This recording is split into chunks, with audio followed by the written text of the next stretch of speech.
ಇನ್ನು ರಾಮನ ವಿಚಾರವಾಗಿ ಸಿದ್ದರಾಮಯ್ಯ ಗೊಂದಲದಲ್ಲಿದ್ದಾರೆ. ಅವರ ಆತ್ಮಸಾಕ್ಷಿ ಅಯೋಧ್ಯೆಗೆ ಹೋಗಬೇಕು ಅಂತ ಹೇಳ್ತಾ ಇದೆ.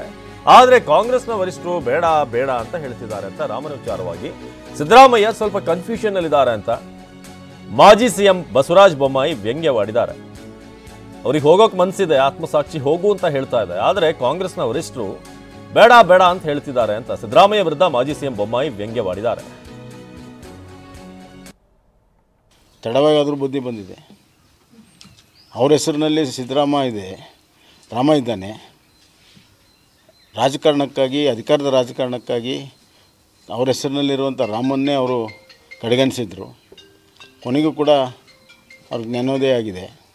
ಮತ್ತು ಅವ್ರು ಮೊನ್ನೆ ನಾನು ಕೂಡ 22ರ ನಂತರ ಟೈಮ್ ನೋಡ್ಕೊಂಡು ಹೋಗ್ತೀನಿ ಅಂದರು. ಈಗಿಲ್ಲ ಅನ್ನಕತ್ತಾರೆ. ಅವರು ಗೊಂದಲದಲ್ಲಿ ಸಿಕ್ಕಾಕೊಂಡಿದ್ದಾರೆ.